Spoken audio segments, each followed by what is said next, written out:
So, hello. Kumusta na naman po ang lahat? So, ngayon po, magluluto po tayo ngayon ng noodles, fettuccine. Ayan po, creamy. So, first and foremost po, magpakulo tayo ng tubig.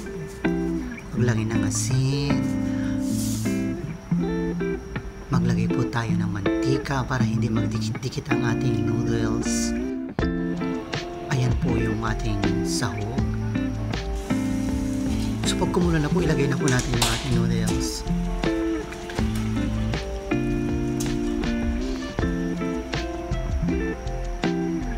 Pakuluan lang po natin siya hanggang sa maluto. So yan po yung ating sahog. Kumukulo na po yung ating noodles. So, malapit na po yan.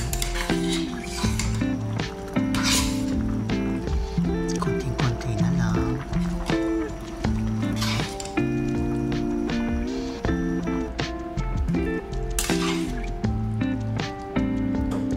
Okay na po, aahunin na po natin siya.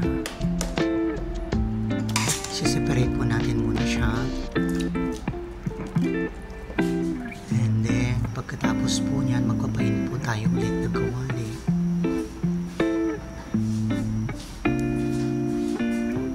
Maglagay po ng mantika.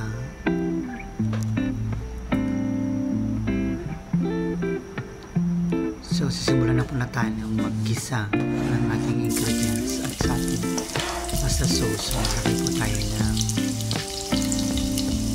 bawang.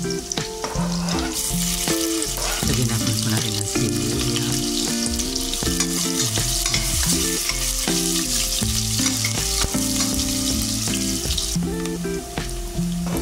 Lagyan na po natin yung crab meat. Crab meat po yung gagamitin natin. Maglagay din po tayo ng mushroom later on. Simple lang po yung ating pasta pero gagawin natin masarap. Ayan.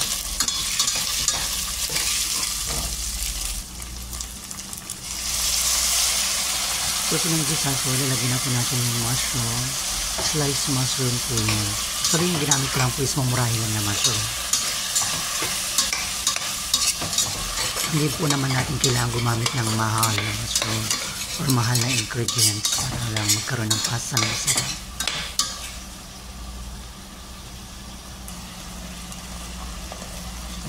Ilagay na po natin yung ating paminta. And kung gusto po natin maangha, maglagay po tayo ng chili powder.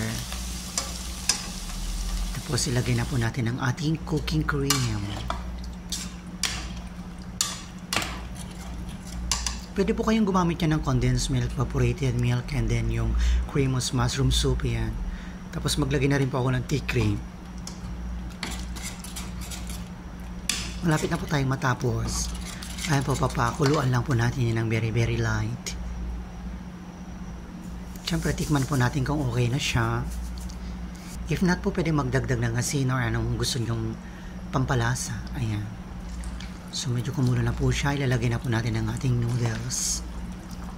Ayan po.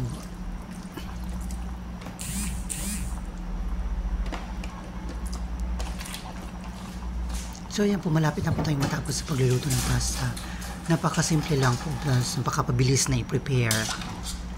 Ayan, konting halo-halo lang po.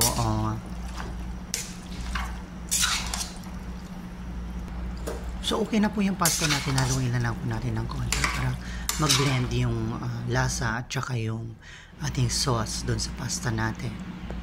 So, ayan na po yung ating pasta. Creamy. Yummy.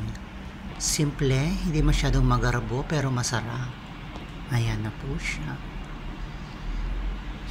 Salamat po sa